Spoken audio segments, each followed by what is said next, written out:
lagi, bertiga lagi. Bot. Yo Pade, yo Tirta.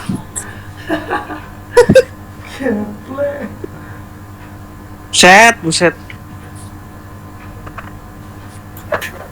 Apa era download booking? Telepon aku ya, kayak Google Meet. Telepon aku larang deh. Aku kamu lagi madam no.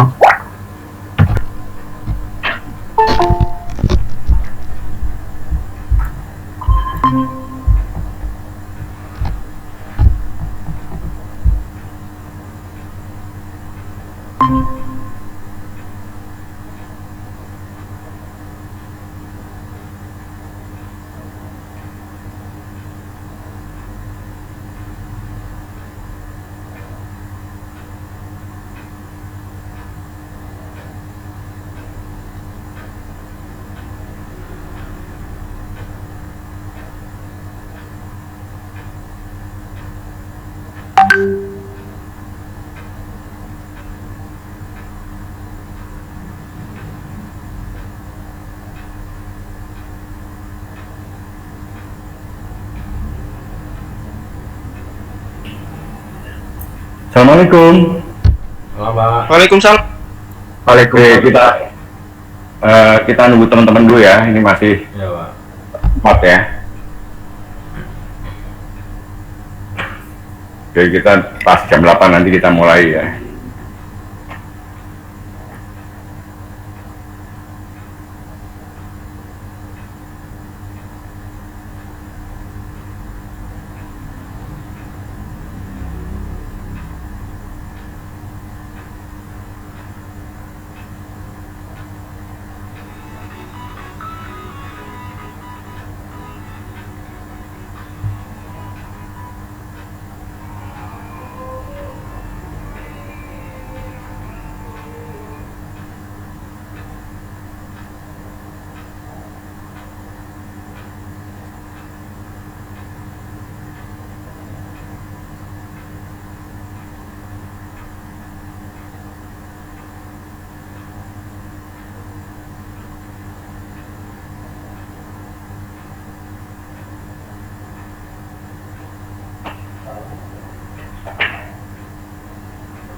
Oke, assalamualaikum warahmatullahi wabarakatuh. Waalaikumsalam. Oke ya, kita mulai ya. Tolong Mas ya, itu apa? Kalau tugas tolong Anda buka bukunya Vincent itu, Anda lihat di situ. Kan tuh dari awal kan di perkuliahan pertama itu kan sudah saya sebutkan bukunya Vincent ya. Jadi Anda bisa lihat di situ bukunya Vincent. Atau buku manajerial lainnya boleh, tapi ada kesan kok ada kayak sekedar tugas gitu loh.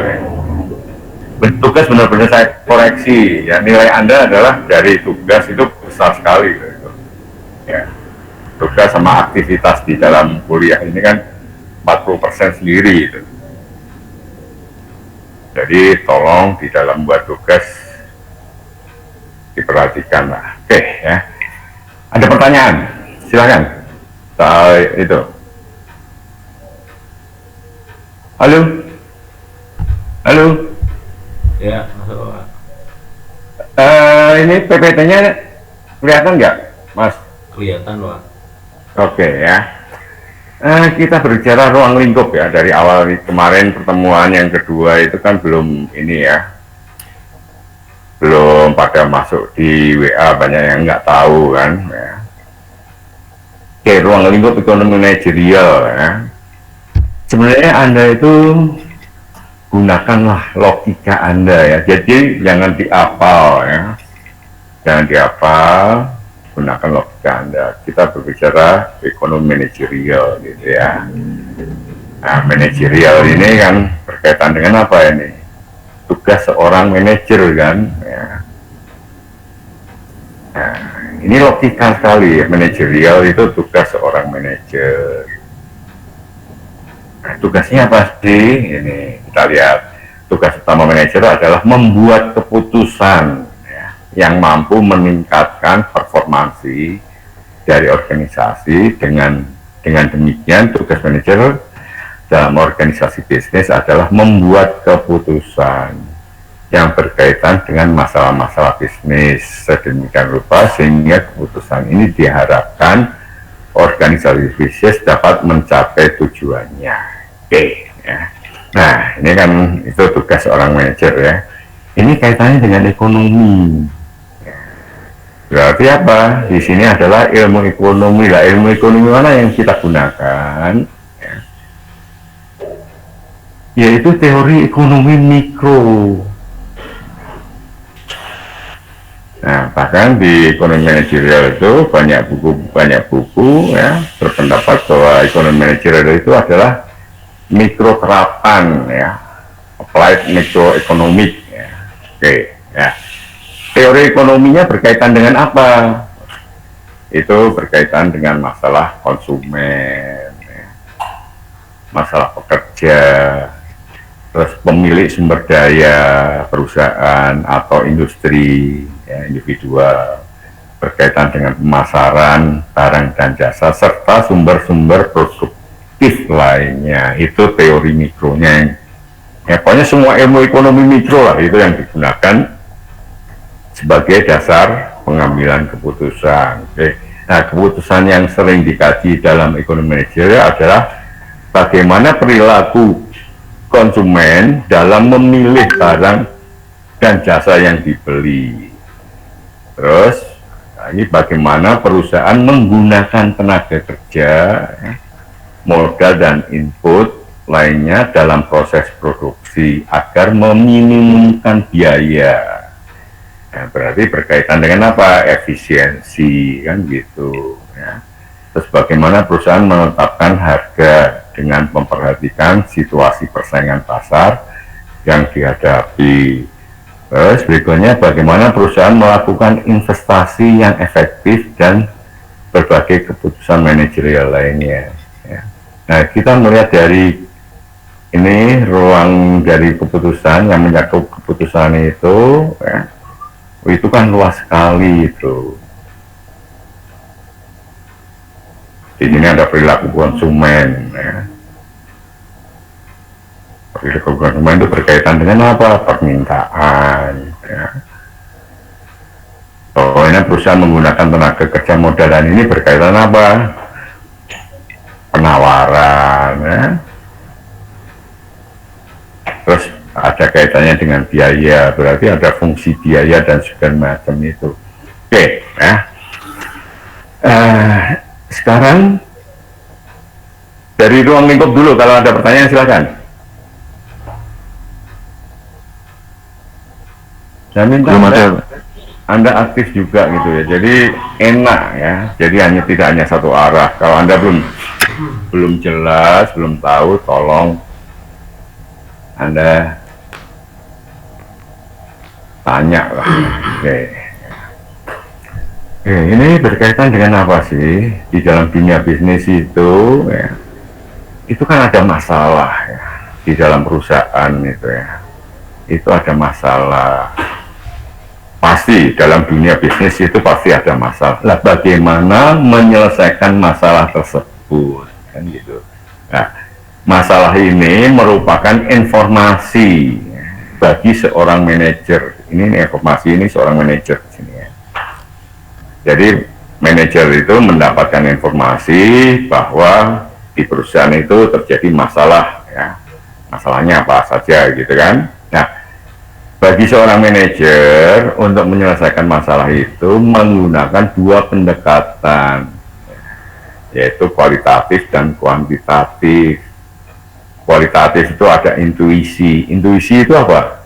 Naluri seorang manajer, ya kan? Intuisi itu adalah naluri seorang manajer, itu harus punya naluri bisnis ya. Itu ada. Terus ada pengalaman bisnis. Jadi masalah itu diselesaikan berdasarkan apa, naluri seorang manajer dan pengalaman-pengalaman bisnis sebelumnya ya, untuk mengatasi masalah itu. Terus ini tidak cukup kan ya, menggunakan intuisi dan pengalaman bisnis ini kan tidak cukup ya. Digunakan pendekatan kuantitatif. Pendekatan kuantitatif itu berdasarkan analisa data. Nah, analisa data itu menggunakan teori-teori mikro. Teori-teori mikro itu digunakan untuk alat analisa di dalam menyelesaikan masalah bisnis. Nah, sehingga ini masalah bisnis ini bisa diselesaikan oleh seorang manajer menggunakan pendekatan kualitatif dan kuantitatif sehingga menghasilkan suatu keputusan bisnis yang efektif. Ini kata kuncinya di sini, keputusan bisnis yang efektif itu. Ya. Nah, untuk ekonomi manajerial itu lebih banyak ke membahas pendekatan kuantitatif ini, analisa data ini. Oke, sekarang identifikasi masalah. Masalahnya apa sih pada umumnya? Misalkan penjualan menurun, biaya produksi meningkat. Itu disebabkan oleh apa? Penjualan menurun itu disebabkan oleh apa? Terus produktivitas input tenaga kerja dan modal menurun, itu disebabkan oleh apa? Keterampilan manajerial yang rendah, itu dari anak buahnya itu ya. Nah, itu diselesaikan dengan pendekatan kualitatif dan kuantitatif. Oke. Kalau ada pertanyaan langsung aja ya. Oke. Pak, izin bertanya Pak. Oke, silakan.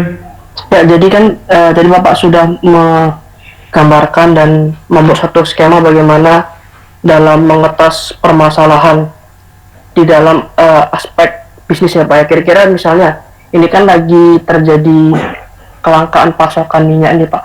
Nah, ini kan salah satu menyebabkan adalah lingkungan ya Pak ya. Nah, ini dimasuk ini Pak, ini masuk ke dalam kualitatif atau kuantitatif Pak ya? Atau masuk dua-duanya bisa? Oke, ya. Itu nanti di materi manajerial ada itu ya. Tapi untuk detailnya nanti ya, tapi sebagai gambaran umum ya,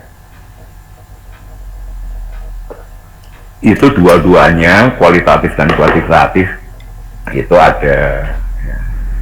Dan di sini kalau berbicara minyak goreng ini kan ada faktor politis ya, jadi ada permainan dari, nah yang bermain siapa? Bisa produsen, bisa distributor ya, atau mata rantainya itu dari produsen, ada di bawahnya produsen tuh distributor apa, di bawahnya lagi ada distributor apa. Nah, kita nggak tahu ya, susah untuk bicara soal itu ya, itu harus ada datanya kan. Jadi masalah minyak itu bisa digunakan pendekatan kualitatif dan kuantitatif. Oke, nanti itu lebih jelasnya di materi manajerial ada itu nanti ya. Oke, makasih. Lainnya mungkin ada pertanyaan lainnya.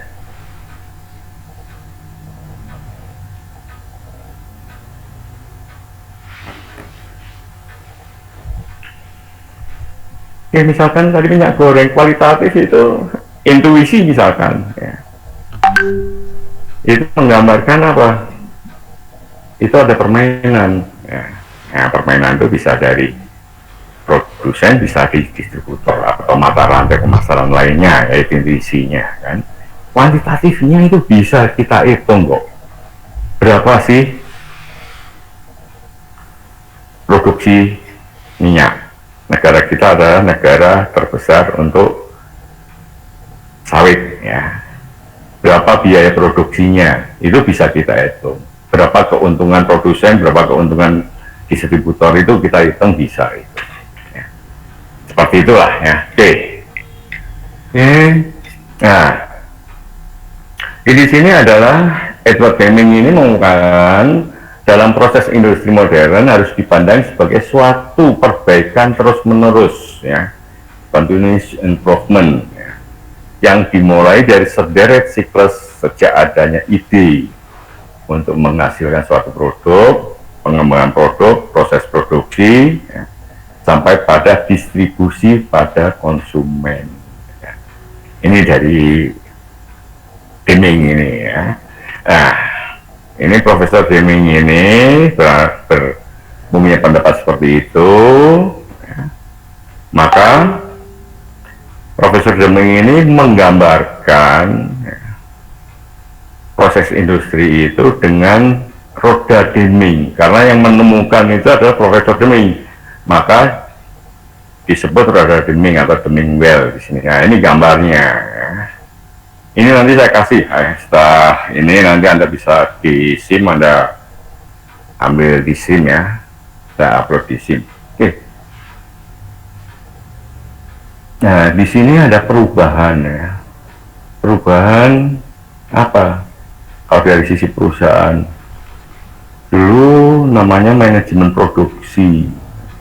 Kalau manajemen produksi itu mulainya dari sini nih, bukan tahap kedua nih.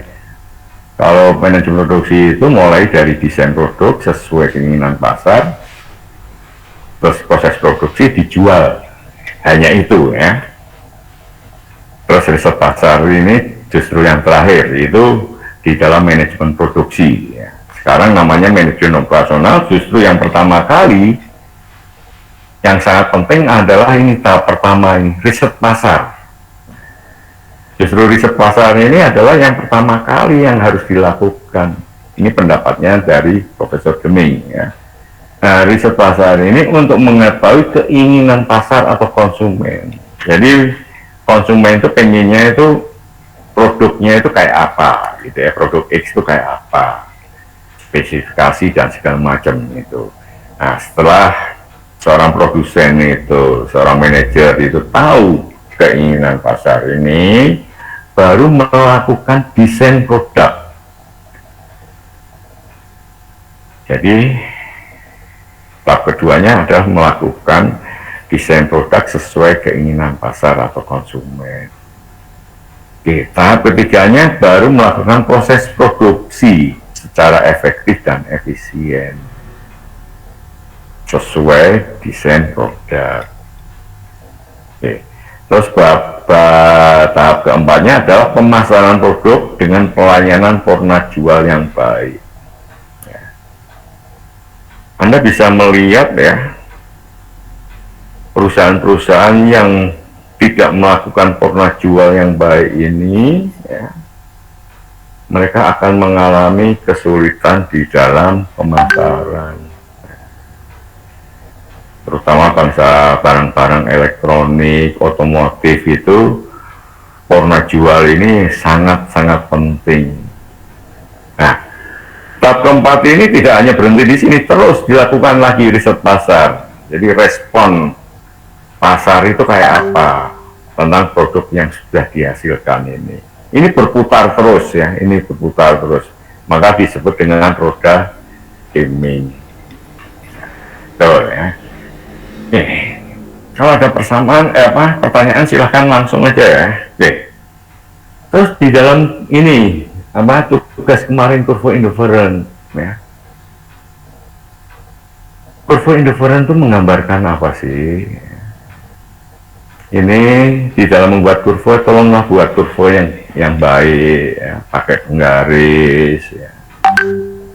Yang ini yang kurva indifferent ini adalah menggambarkan, ya, dua barang yang dikonsumsi. Di sini kita kasih barang X dan barang Y, gitu, ya. Yang vertikal ini, sumbu vertikal ini adalah Y, ya. Kalau saya menggunakan ini Y, ada buku juga yang menyebutkan di sini X, ya, nggak masalah, ya. Ini tidak baku, ini X atau Y, yang penting menggambarkan dua barang yang dikonsumsi. Nah, yang sumbu horizontal ini di sini saya tulis X. Nah, titik potong antara sumbu vertikal dan sumbu horizontal ini ini adalah titik origin, titik pusat. Kalau belum ada angkanya ini O ya, O itu dari kata origin. Nah nanti kalau sudah ada angkanya baru berbicara ini 0. Nah, kurva indifferent ini kan menggambarkan tingkat kepuasan ya, dari seorang konsumen.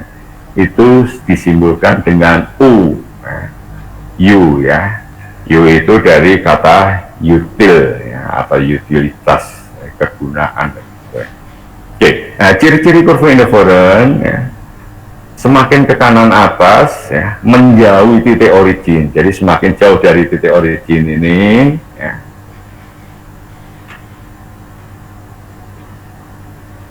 ini menjauhi titik origin, semakin tinggi tingkat kepuasannya. Jadi semakin jauh dari titik origin, ini semakin besar atau semakin tinggi kepuasannya.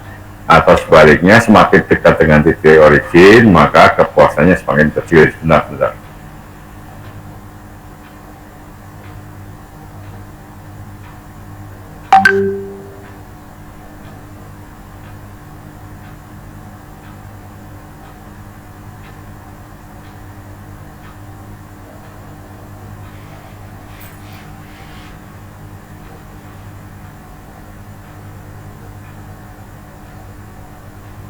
Oke, jadi semakin jauh dari titik origin, ya, itu mempunyai tingkat kepuasannya semakin tinggi atau kepuasannya meningkat. Sebaliknya kalau kurva indifferent ini semakin dekat titik origin, maka kepuasannya semakin kecil atau menurun. Ciri yang kedua, kurva indifferent tidak berpotongan satu sama lainnya. Jadi misalkan ini ada U0, ini ada U1 gitu. Itu asumsinya itu dalam satu wilayah atau suatu daerah ya, atau suatu negara.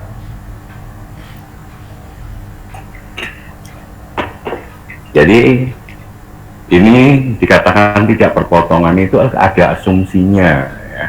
Semua teori itu kan ada asumsinya ya. Nah, kalau Anda melihat nanti terutama di ekonomi internasional ya, itu ada dua kurva indifferent yang saling berpotongan. Nanti Anda menyalahkan saya, loh kok di waktu Pak Agus mengatakan tidak berpotongan satu sama lain. Tapi di ekonomi internasional, terutama ekonomi internasional, itu pasti ada kurva indifferent yang berpotongan. Itu apa? Nah, kalau berpotongan itu menggambarkan perilaku masyarakat di negara A dan perilaku masyarakat negara B. Itu di ekonomi internasional ya. Bisa juga kita misalkan perilaku masyarakat Pulau Jawa, kita bandingkan dengan perilaku masyarakat Sumatera. Itu bisa berpotongan. Jadi yang satu kurva indifferent masyarakat Jawa, yang satu kurva indifferent itu masyarakat Sumatera atau Jawa dengan Kalimantan. Jadi membandingkan dua wilayah ya, itu bisa berpotongan. Oke, kurva indifferent memiliki slope yang negatif. Ciri yang keempat adalah kurva indifferent cembung ke arah titik origin. Anda kan di dalam teori ekonomi kan sudah dapat ini intinya ya. Oke, tapi nggak ada salahnya saya ulang ya. Oke, nah sekarang ini marginal rate of substitution ya. Ini hubungan disingkat dengan MRS ya, marginal rate of substitution. Ini menggambarkan apa sih ya? Jadi namanya substitusi ya. Substitusi itu diganti kan, misalkan dari A ke B ya. Kita kasih contoh misalkan dari titik A ke titik B, ini mengorbankan barang Y ya, ya kan barang Y nya berubah dari titik A ini kan Y4 barangnya, pada titik B ini Y3. Y4 itu lebih besar dibandingkan Y3 ya kan, ini kan dikorbankan ya. untuk mendapatkan apa? Barang X. Pada titik A ini adalah X1, pada titik B ini adalah X2. Jadi X2 ini lebih besar atau lebih banyak dibandingkan X1. Jadi untuk mendapatkan sejumlah barang X ini, konsumen atau masyarakat mengkorbankan barang Y sebesar ini. Y4 dikurangi Y3, maka marginal rate of substitution sama dengan matematisnya ya, min delta Y dibagi dengan delta X. Delta Y karena min kan ini dari Y4 ke Y3 ini kan min negatif, sedangkan X-nya bertambah, maka Y-nya min, X-nya positif. Oke, ini saya di manajerial, saya tidak akan mengulas banyak, ini Anda di pengantar ilmu ekonomi kan sudah dapat ya. Oke. Berikutnya adalah budget line. Budget line itu adalah garis anggaran ya. Itu dari namanya budget line atau garis anggaran. Logikanya gimana? Itu menggambarkan uang yang kita miliki ya. Jadi kita tadi kurva indifferent kan menggambarkan perilaku kita di dalam membeli barang X dan Y atau mengkonsumsi barang Y dan X ya. Nah, di dalam membeli barang itu kan harus punya uang. Kita harus punya uang untuk membeli barang tersebut. Nah, uang itu disebut dengan budget line atau garis anggaran. Nah, garis anggaran itu disimbolkan dengan M, money ya. Ini uang yang kita miliki. M itu money, itu uang yang kita miliki. Nah, kalau semua uang yang kita miliki untuk membeli, semuanya digunakan untuk membeli barang Y, ya, maka di sini adalah N per PY. Titik potong dari garis anggaran ini dengan sumbu vertikal barang Y ini, ya, itu menggambarkan semua semua uang ya, yang kita miliki digunakan untuk membeli barang Y. Y-nya adalah sebesar ini ya, dari 0 ke M per PY, sedangkan barang X-nya 0 ya. Nah, kalau kita sudah bicara angka ini 0 ya. Nah, sebaliknya kalau semua uang yang kita miliki digunakan untuk membeli barang X, maka di sini M per PX ini adalah barang X-nya sejumlah 0 sampai PX, M per PX ya, sementara barang Y-nya kan 0 ya.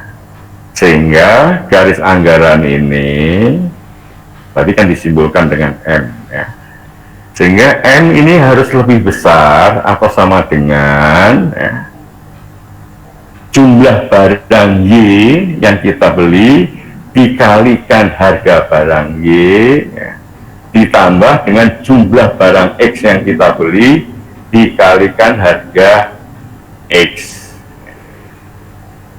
ya kan? Kita nggak mungkin membeli barang, ini logika aja ya. Misalkan Anda punya uang misalkan 10.000 ya, sedangkan barang jumlah X dan Y itu kalau dijumlah misalkan 11.000 kan nggak mungkin Anda beli ya. Jadi Anda maksimal yang Anda beli adalah sejumlah sebanyak 10.000 atau kurang dari 10.000. Jadi M ini, uang yang Anda miliki ini harus lebih besar atau sama dengan jumlah barang Y dikalikan harga Y ditambah dengan jumlah barang X dikalikan harga X. Oke ya. Dari kurva indifferent sama budget line itu terjadi persinggungan. Nah, ini terjadi persinggungan ya. Nah, kalau terjadi persinggungan itu akan menggambarkan ya, itu titik optimum konsumen ya. Jadi kepuasan yang optimum seorang konsumen itu pada saat kurva indifferent sama budget line itu bersinggungan, tidak berpotongan ya. Oke, nah di sini ada 3 kurva indifferent ya. Ini U1, U2, U3 ya. Kalau kita melihat ciri-cirinya ya, kurva indifferent U3 ini mempunyai tingkat kepuasan yang tinggi ya, lebih besar dibandingkan pada U2, U1 ya. Ini kepuasannya lebih tinggi kan ya. Tapi uang yang Anda miliki adalah sebesar ini ya. Misalkan pada U2, U3 ini harga dari kedua barang itu misalkan 15.000, sementara uang yang Anda miliki 10.000 ya. Anda kan tidak bisa membeli karena uang Anda kurang ya. Harga kedua barang itu 15.000, sementara uang yang Anda miliki 10.000, Anda tidak bisa membeli.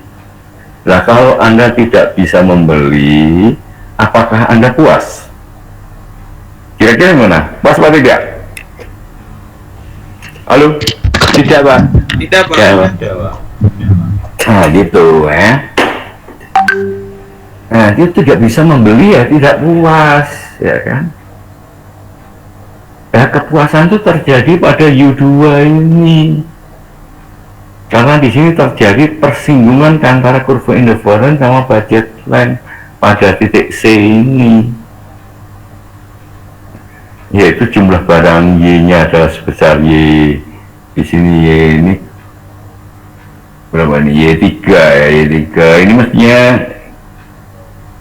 Y2 nih, sorry, ini Y2, terus ininya adalah X2 karena ini pada U2 kan ya.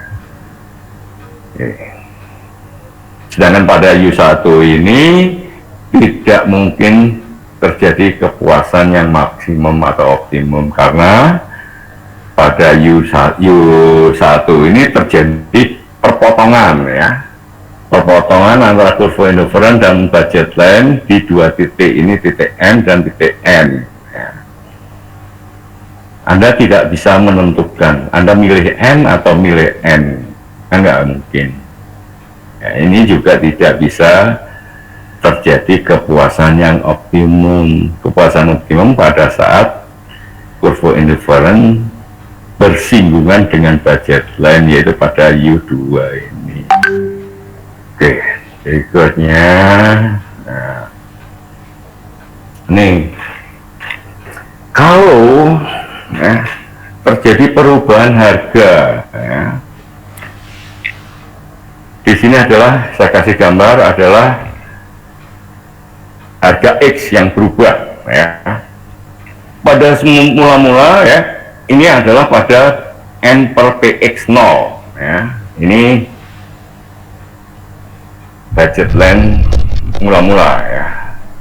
Ini sebelum ada perubahan harga X ya. Nah, teorinya juga di sini ada asumsinya ceteris paribus, yaitu yang berubah satu variabel lainnya tetap. Di sini variabelnya lainnya apa? M-nya ya. M-nya tetap, harga Y-nya tetap, sehingga N per PY-nya tetap pada titik ini. Yang berubah hanya satu, yaitu harga X. Nah, kalau harga X meningkat, ya, harga X meningkat, maka PX ini lebih besar ya, pembaginya semakin besar ya. M-nya tetap, pembaginya lebih besar, maka hasilnya semakin kecil ya. Ya, misalkan di sini misalkan uang yang Anda miliki misalkan tadi 10.000 gitu ya. Harga X-nya misalkan 100 gitu ya. 100 Anda mendapatkan berapa di sini? 10.000 bagi 100 berapa? 1.000 ya. Oke. Nah, sekarang harga X-nya meningkat. Dari tadi berapa? 100 menjadi misalkan 200. Berarti 10.000 dibagi 200 200, hasilnya berapa? Hasilnya kan semakin kecil, maka M per PX nya bergeser mendekati titik origin ya. Ini lebih kecil kan, ini pembaginya semakin besar. Kalau pembaginya semakin besar, hasilnya semakin kecil. Kalau semakin kecil, dia mendekati titik origin pada titik M per PX1 di sini. Nah, dari M per PX1 ini kita tarik garis memotong M per PY. Nah, sebaliknya kalau harga X-nya turun, ya, Anda coba aja sendiri. Tadi uang Anda miliki 10.000, ini harga semula misalkan 100, berarti 10.000 dibagi 100 berapa? Terus harga X-nya naik menjadi 200, di sini 10.000 dibagi 200, ya kan gitu. Hasilnya semakin kecil kan, semakin kecil mendekati titik origin. Nah, sebaliknya harga X turun, ya. Harga X turun, misalkan harga X-nya turun menjadi 50 gitu ya. 10.000 dibagi 50 gitu ya. Maka hasilnya semakin besar. Kalau semakin besar, dia akan menjauhi titik origin. Maka M per PX2. Dari M per PX2 ini kita tarik garis memotong M per PY. Oke, sementara ini ada pertanyaan, silahkan. Kalau ada pertanyaan.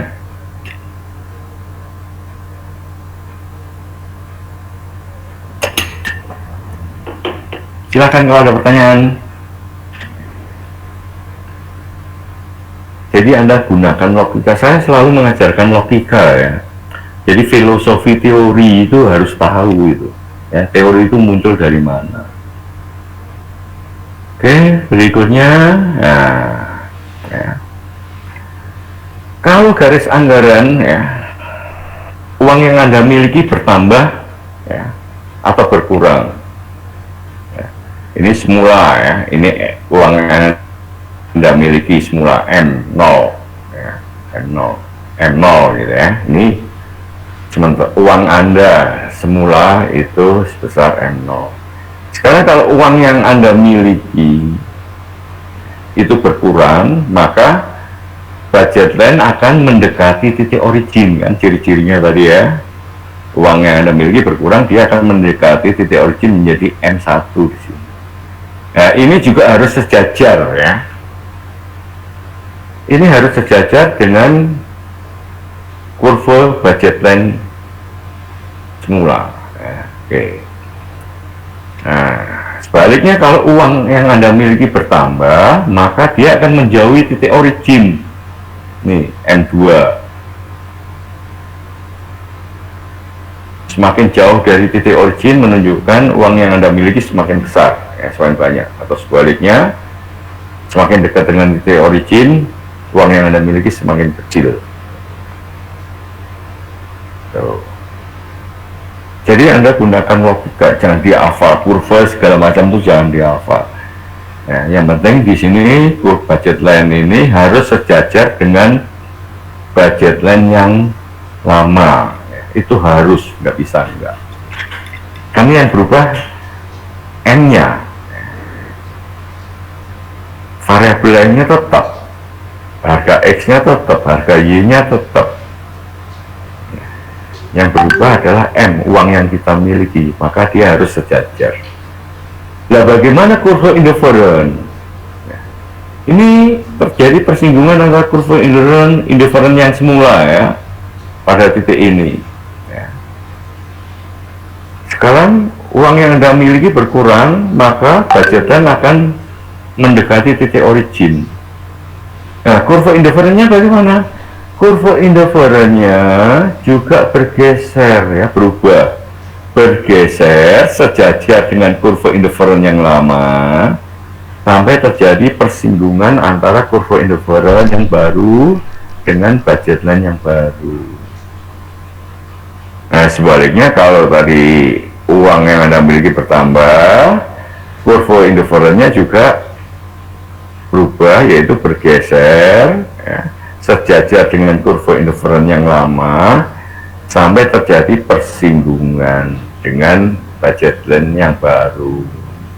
Nah, titik singgung ini ya, ini kita tarik garis Nah, kita tarik garis, itu menggambarkan kurva ICC. ICC itu singkatan dari income, ya, consumption curve, atau kurva yang menggambarkan hubungan antara pendapatan dan konsumsi. Jadi kalau pendapatan berkurang, konsumsinya berkurang, ya kan? Ini kepuasannya berkurang, ya. Kepuasannya berkurang karena jumlah yang kita konsumsi berkurang, ya kan? Nah, sebaliknya kalau pendapatannya bertambah, ya, pendapatan bertambah, maka konsumsi kita bertambah. Ya, ini pada U2 ini karena di sini kurva inverternya semakin jauh dari titik origin. Ya, kepuasannya bertambah. Kenapa kepuasannya bertambah? Karena jumlah barang yang Anda konsumsi, yang Anda beli itu bertambah banyak. Logika aja. Misalkan Anda biasa makan, ya, sesuatu lah, ya, misalkan 10 unit gitu, ya. Sekarang karena uang Anda berkurang, maka Anda hanya bisa membeli misalkan 7 atau 8 unit. Kira-kira kepuasan Anda gimana? Berkurang, kan? Nah, sebaliknya, karena uang yang Anda miliki lebih banyak atau bertambah, Anda bisa membeli sebanyak 13 atau 14 unit. Nah, kalau jumlah barang yang kita beli, yang kita konsumsi bertambah banyak, maka kepuasan kita bertambah. Ya, itu logika sekali. Jadi selalu saya ajarkan dengan logika, ya, filosofi teorinya itu. Oke, ya. Itu kurva ICC itu, ya. Oke. Nah, sekarang bagaimana kita menurunkan kurva permintaan? Kurva permintaan kan dari sini ini tadi, ya, budget planning, perubahan harga ini, ya. Oke, ya. Nih, ya. Tadi harga X yang berubah kan, ya, ketemu dengan kurva indifferent seperti ini kan, ya. Oke, bentar, ini suara hujan ini, bentar, saya tutup.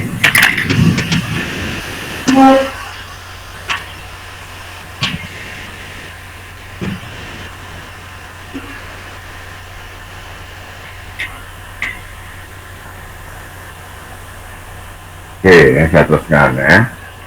Nah, tadi kan harga X yang berubah, ya. Harga X-nya yang berubah.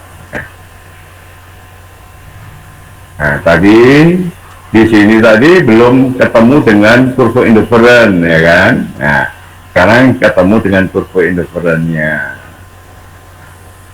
Tadi harga X-nya meningkat, ya, harga X-nya meningkat dari PX0 menjadi PX1 kan? Ya, ini PX1 ini. Nah, dari sini kita tarik, ya. Kurva indifferentnya mengikuti, ya, berubah sejajar dengan kurva indifferent yang lama sampai terjadi persinggungan dengan budget line yang baru. Ini jumlah barang X-nya juga berkurang, jumlah barang Y-nya kan juga berkurang, ya kan? Mendekati titik origin berarti kan berkurang. Nah, sebaliknya harga X-nya turun, maka budget line seperti ini, kurva indifferentnya berubah juga, ya, bergeser sejajar dengan kurva indifferent yang lama. Ini kepuasannya meningkat. Kenapa? Jumlah barangnya bertambah, ya kan? Nah, dari sini kita turunkan ini, ya. Nah, ini mestinya berpotong, apa, garisnya tidak bergeser, ya. Ini tadi waktu saya pindah ke PDF ini terjadi pergeseran ini, ya. Ini mestinya dari atas ini turunannya, ya. Oke. Jadi tadi waktu harga X0 ini menggambarkan Q0, ya. Ini untuk barang X, ya. Yang berubah kan X, Y-nya tetap kan, harga Y-nya tetap, ya. Tapi jumlah barang Y-nya juga berubah kan. Karena apa? Jumlah barang Y-nya berubah, M-nya kan tetap. Kalau harga X-nya meningkat, maka jumlah barang X yang Anda konsumsi kan berkurang. Anggaran untuk barang Y ya, otomatis kan berkurang. Kalau uang sisa ya, sisa Anda itu kan berkurang. Dibagi dengan harga Y-nya juga, barang Y-nya juga berkurang. Sementara kalau harga X-nya turun, jumlah barang X-nya bertambah. Nah, jumlah barang X-nya bertambah, maka sisa uang yang Anda miliki setelah digunakan untuk membeli barang X, digunakan untuk membeli barang Y. Ya kan? Anggaran Anda untuk membeli barang Y bertambah, harga Y-nya tetap, maka pembaginya tetap, ya. Maka barang Y-nya bertambah, kan gitu. Nah, sekarang kita menurunkan kurva permintaan ini. Sekarang pada X0 ini tadi pada harga P0 ya, PX0 semula sini ya. Nah, sekarang harga X-nya tadi kan naik ya. Ini menjadi dari P0 menjadi P1. Kita turunkan dari atas tadi, ini Q1. P1 memotong turunan Q1 tadi ya, di X1 itu di titik ini kan. Nah, sebaliknya harga X turun misalkan menjadi P2. Nah, P2 ini kita tarik garis memotong turunan dari Q2 pada titik ini ya. Nah, dari titik potong itu kita tarik garis. Inilah yang disebut dengan kurva permintaan. Jadi kurva permintaan itu tidak bentuknya seperti ini tidak asal. Ya. Ini diturunkan dari kurva ini, perubahan harga X ini. Ya. Nah, jadi Anda sekarang sudah tahu ya, bahwa kurva permintaan itu tidak asal. Oke, sampai penurunan kurva permintaan. Silahkan kalau ada pertanyaan.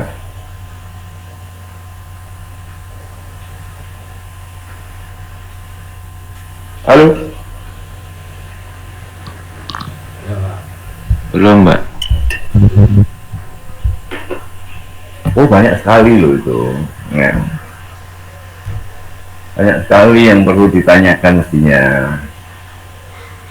Nah, ya, di dalam buku-buku ekonomi mikro ya, itu disebutkan kurva permintaan mempunyai slope yang negatif ya, dari kiri atas ke kanan bawah, bla bla bla bla gitu ya. Jangan dihafal seperti itu. Jadi kurva permintaan mempunyai slope-nya yang negatif itu tidak asal. Ini diturunkan dari ini, kurva ini ya. Ini dari kurva ini. Oke.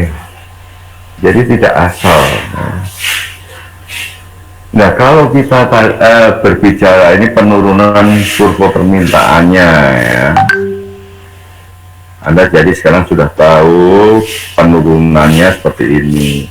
Lalu kalau kita berbicara fungsi, ya, fungsi itu yang mempengaruhi permintaan. Nah, yang mempengaruhi permintaan itu dari sini ini. Dari sini semua. Ya. Di sini ada apa ini? Ini tadi garis anggaran atau budgeting. Itu adalah uang yang kita miliki, income ya. Uang yang kita miliki berarti income kan, pendapatan kita ya. Ya. Terus ada harga barang lain, PY di sini ya. Ini barang Y. Ini mempengaruhi juga nanti. Terus apa di dalam kurva indifferent ya. Di dalam kurva indifferent itu banyak sekali ya, variabel-variabel yang mempengaruhi kita. Contoh aja, Anda di dalam membeli barang, ya, selama ini Anda pasti pernah beli barang kan? Ya. Anda di dalam membeli barang dipengaruhi oleh apa saja kira-kira? Ini kita diskusi ya. Anda kan pernah ngalami gitu loh. Dipengaruhi oleh apa kira-kira? Kebutuhan mungkin Pak. Kebutuhan tuh ya itu permintaan itu. Jadi kita butuh itu maka kita beli kan. Nah di dalam pembelian itu yang mempengaruhi kita membeli barang itu apa kira-kira? Hah? Oke, harga itu jelas di sini ya, penurunan tadi harga. Terus apa lagi? Kira-kira apa?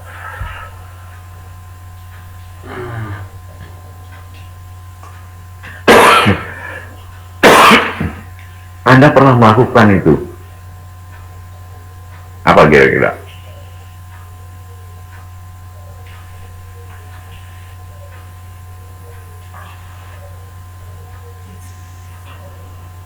Banyak sekali. Jumlah barang Pak. Jumlah barang. Ya. Loh, jumlah barang itu kan uang yang Anda miliki dibagi dengan harga. Itu kan jumlah barang. Selain itu, Anda pasti alami. Di dalam kurva indifferent ini banyak sekali variabel-variabel yang mempengaruhi.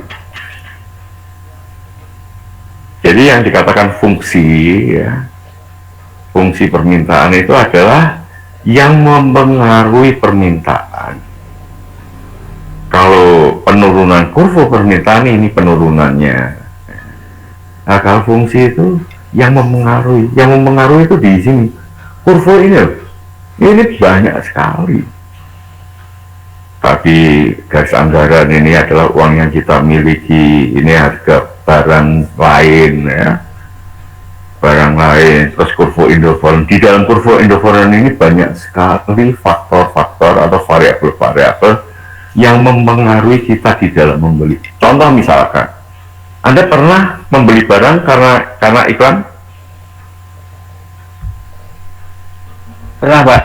Nah, karena iklan kan? Ya. Iya Pak. Nah, itu nanti apa? Pertemuan berikutnya nanti itu berbicara variabel-variabel yang mengaruhi permintaan, fungsi permintaan. Dari sini, semua itu dari sini. Ada iklan. Terus selera, kira-kira pernah nggak Anda dipengaruhi oleh selera Anda? Pernah, Pak? Kalau barang itu tidak sesuai dengan selera Anda, pasti Anda tidak akan membeli. Anda membeli karena itu memenuhi selera Anda. Selera iklan dan segala macam itu di dalam kurva indifferent di sini. Di dalam kurva indifferent itu banyak sekali variabel-variabel yang mempengaruhi kita di dalam mengkonsumsi.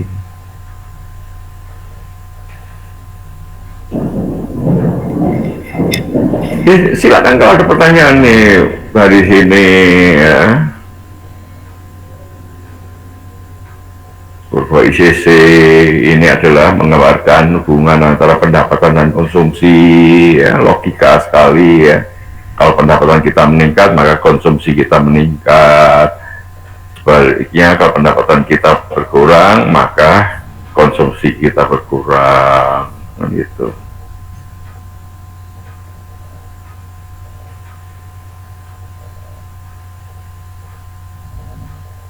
Terus apa lagi silakan kalau ini ya.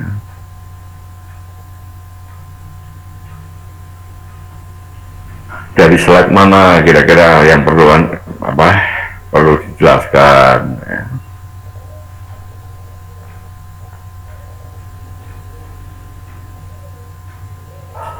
Jadi kalau kita berbicara ruang lingkup ekonomi manajerial, ya, itu logika sekali ekonomi manajerial. Manajerial ini berkaitan dengan apa? Tugas seorang manajer, ya kan? Nah, tugas manajer itu apa ini? Anda baca, ya. Ini, ya. Pendekatannya adalah pendekatan teori ekonomi. Ya, teori ekonomi mana yang kita gunakan sebagai seorang manajer, yaitu teori ekonomi mikro, ya. Maka di dalam ekonomi manajerial sering juga disebut dengan ekonomi mikro terapan, ya. Jadi tolong Anda buka teori-teori buku-buku ekonomi mikro, ya. Di Vincent pun udah cukup itu, ya. Tapi kalau Anda mau cari ini, ya, Anda buka buku-buku teori ekonomi mikro. Terus nanti kalau ada perbedaan apa yang Anda baca dengan yang saya uraikan, saya jelaskan, Anda ngomong, ya, Pak, saya baca buku ini begini. Apa yang Bapak utarakan begini juga, apa begini ya? Kok terjadi perbedaan kenapa? Itu nanti akan saya jelaskan. Perbedaan itu di mana?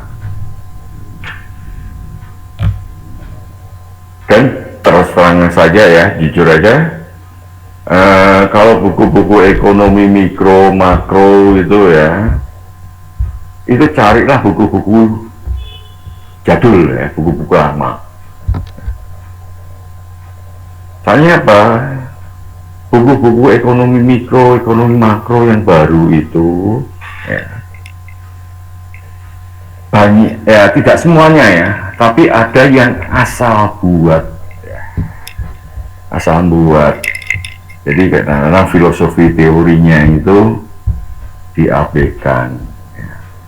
Tapi kalau buku-buku jadul, orang-orang dulu itu lebih banyak, lebih idealis dibandingkan, ya tidak semuanya ya, lebih idealis dibandingkan yang pengarang-pengarang sekarang. Itu Anda tolong hati-hati. Jadi kalau misalkan terjadi perbedaan, silahkan Anda ngomong, Pak, saya baca buku ini begini, Bapak mengatakan seperti itu, kok terjadi perbedaan, kenapa? Nanti akan saya jelaskan. Yang penting itu kalau saya selalu berbicara filosofi teori, jadi teori itu muncul dari mana? Banyak, terus terang banyak yang asal. Yang penting saya buat buku, ya, saya jual laku, gitu ya. Ini fenomena itu terjadi. Ya. Tapi kalau pengarang-pengarang buku yang dulu, ya, buku jadul itu, dia tidak semata-mata cari uang. Ya, kalau sekarang lebih cenderung ke masalah uang, ya. Yang penting buku saya laku, ya, itu. Ini yang susah kadang-kadang ya. Ya itu perkembangan sekarang itu orang selalu melihat dari sisi materi, ini yang susah.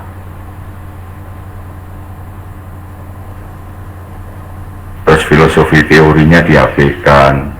Lu banyak, terus terang saya sering ya, saya main-main di toko-toko buku gitu ya, main ke sana ke Gramedia, kemana-kemana. Ya. Saya lihat itu, waduh buku ini kok seperti ini, buku ini seperti ini gitu ya. Ini terjadi, ini saya cerita apa adanya ya. Kita dalam dunia akademik kita harus jujur, itu adalah modal utama dalam dunia akademik. Jadi kalau buku-buku itu banyak sekali ya. Baik mikro maupun makro ya, itu banyak sekali. Jadi dalam hal ekonomi manajerial ini, Anda di dalam baca buku ekonomi mikro ya, tolong hati-hati. Apalagi kalau Anda lihat dari internet ya, Anda ngambil dari internet. Kalau Anda ngambil dari internet itu, janganlah dari satu sumber. Anda cari beberapa sumber, Anda rangkum. Itu lebih parah lagi itu kalau di internet itu. Ya sekali lagi saya tekankan tidak semua ya, tapi kebanyakan asal. Itu banyak sekali lah. Nah itu nanti kalau terjadi perbedaan-perbedaan silahkan Anda ngomong.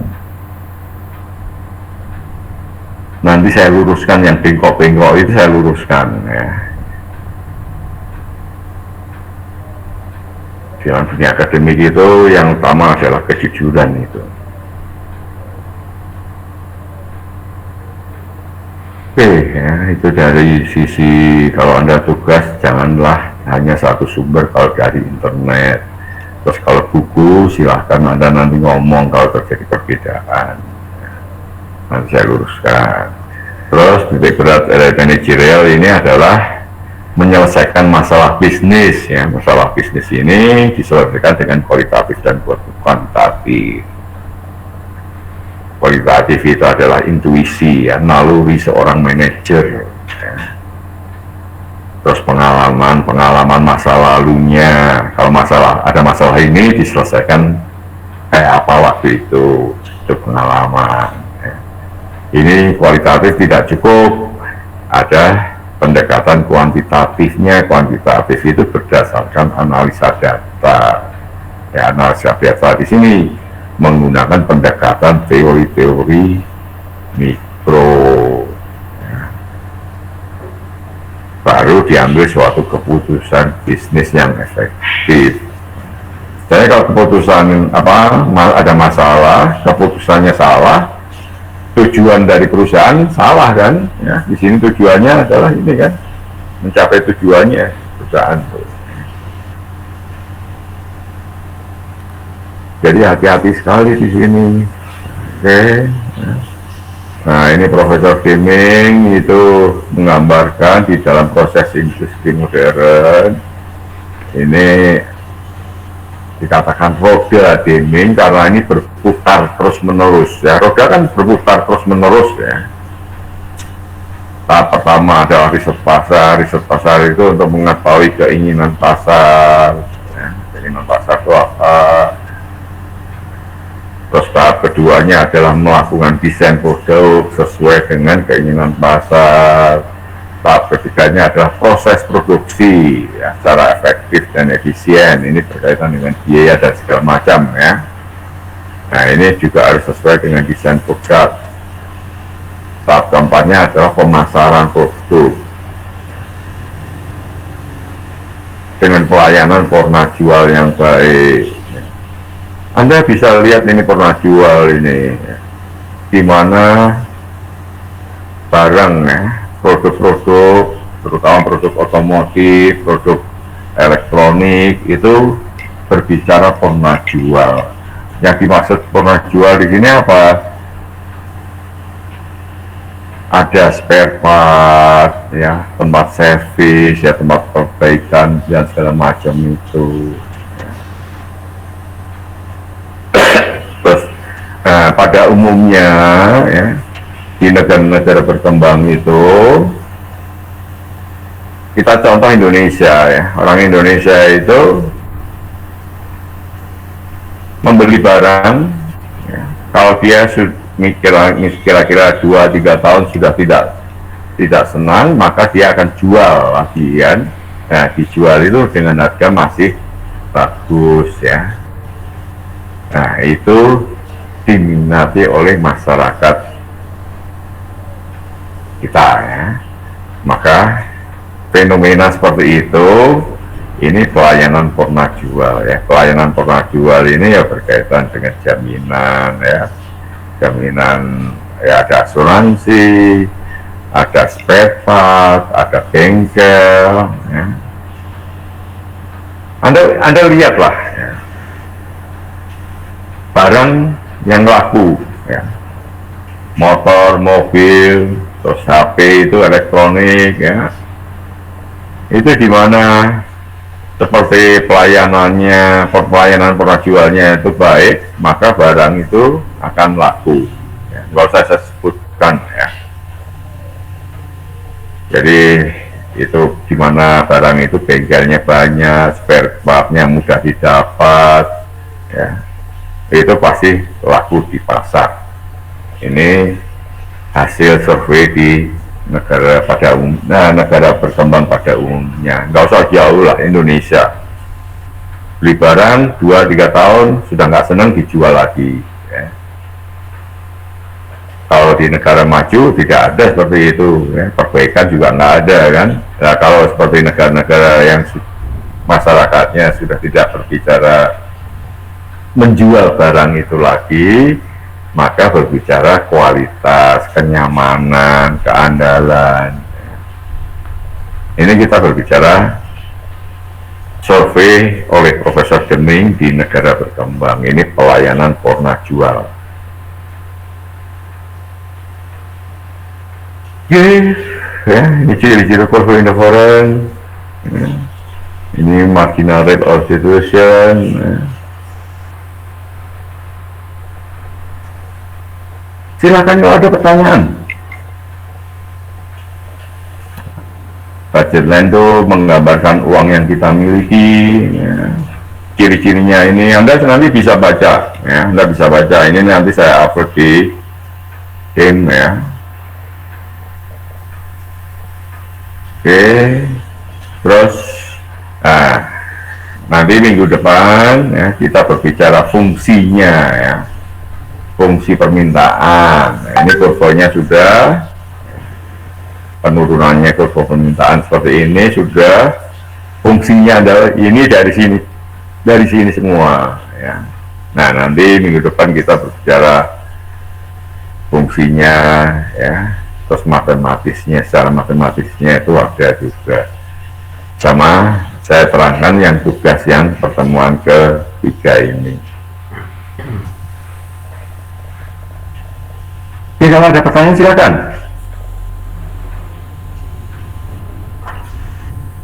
Silakan.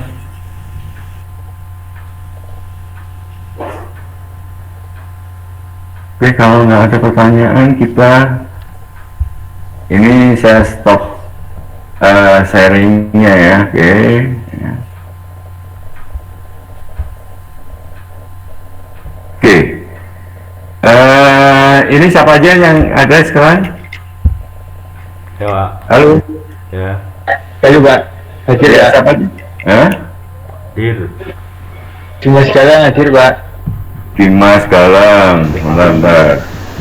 Bentar satu-satu Mas. Dimas Galang, oke. Terus apa lagi? Aksanul Rifai. Ini berapa? 3040 200 Tiga angka seperti air aja. 286. Oke, 286. Terus apa lagi? Triwayu Muhammad Rafli Firta Kusuma Pak. Ini berapa? 301. 301. Oke, terus apa lagi? Saya Pak Muhammad Rafli 311. 311. Oke, terus apa lagi? Triwayu Pak 394. 394. 94. Oke. Ya, terus? Apa? Wah? Apa? Ini berapa? 910 Pak. 910 Pak. Oke, itu soal nilai benar-benar diperhatikan ya, tugas itu ya. Tugas tolong diperhatikan ya, nilai itu yang buat Anda ya, saya hanya memfasilitasi. Jadi tugas itu tolong dipikirkan baik-baik ya. Itu benar-benar saya nilai. Jadi itu bobotnya 40%. Jadi itu kan proses ya, proses itu 40%, UTS 30, UASnya 30. Ya, proses itu ada tugas, ada absensi. Nah, tugas itu lebih besar dibandingkan dengan tugas dengan kehadiran. Nah, kehadiran itu juga mempengaruhi.